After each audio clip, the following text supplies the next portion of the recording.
ઉગી છે કે ઉગે છે કે ઉગી આપણે આવી ગયા છે 128 નંબર મગફળીનું વાવેતર કર્યું ને જોવા ઉગી છે કે ઉગે છે કે ઉગી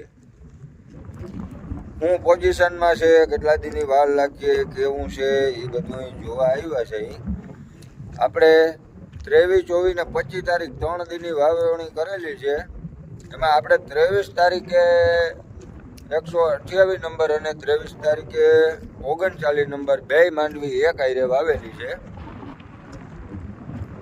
તો આપણે જોવાનું એ છે ક્યું મોર ઉગે પણ બે જોતા એવું લાગે કે 128 નંબર છે ને એ 39 નંબર કરતા 2-3 કલાક વહેલી ઉગે એવું આપણે જાણવા મળ્યું હે. આપણા બે પડામાં આપણે ચક્કર મારી અને જોયું તો 39 નંબર કરતા 128 નંબર ઝડપથી ઉગાવો લઈએ એવું છે. હજી તો કારું ભમ પડવું છે અને તમને બતાવું કે માંડવી કેવી રીતે ઉગે છે ને કેટલીક ઉગે છે. એ પહેલાં ચેનલ પેજને ફોલો સબસ્ક્રાઈબ કરી લેજો. જો આ આપણે વાડી છે આમાં માંડવી વાવી પછી એક રાત જવા દીધી ત્યાર પછી હમાર અને રાપ બે ભેગું આખ્યું એક જ ટ્રેક્ટરમાં આગળ રાપ હાલતી જાય વાહે હમાર લોખંડની હિંગલ બાંધી દીધી હતી બાંધીને પણ કમ્પ્લીટ આપણે ફિટિંગ કરેલું છે દેશી જુગાડથી એટલે બે એક સાથે થઈ જાય. તો આ 128 નંબર છે જે આ પાંદડા કોક બાયણે આવે છે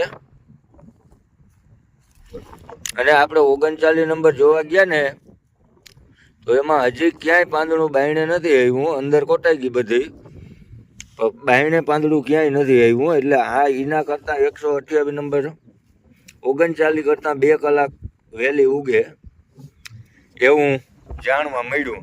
કારણ કે આપણે 128 નંબર તો છે ને છેલ્લા 4-5 વર્ષથી વાવ્યું છે. 28 નંબરનો આપણે પૂરેપૂરો ભરપૂર અનુભવ છે. 39 નંબર છે ને એ આપણા માટે આ વર્ષે નવી છે. આવતા વર્ષે એની થિયરી આપણે બધી જાણી લેવું કેવી થાય, કેવો ઉગાવો આવે, કેમાં રોગ આવે, કેવી ફૂગ આવે, જે તે કંઈ પણ પ્રોબ્લેમ આવે એ આપણે એનું નિરાકરણ અને પ્રોબ્લેમ કેવા આવે છે ને કેવાના આવે છે બધે આ પહેલું વર્ષ છે આપણા માટે 39 નંબર માંડવામાં ટૂંકી વેરાયટીમાં. કારણ કે વરમાં અખડ હતું ને એટલે આપણે વહેલું આયોજન કરી અને વાવેતરનું આખું શેડ્યુલ છે એ ચેન્જ કરી નાખ્યું.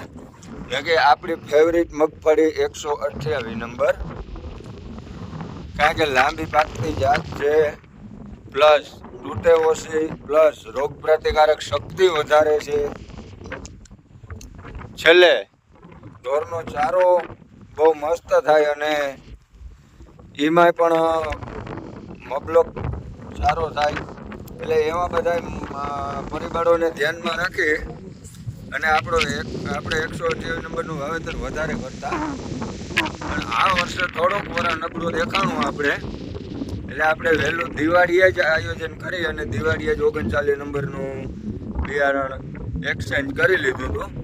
અને આ એટલું 128 નંબર આપણે 6 વીઘાનું વાવવાનું કારણ એ છે કે આપણે આ ફેવરેટ બિયારણ છે.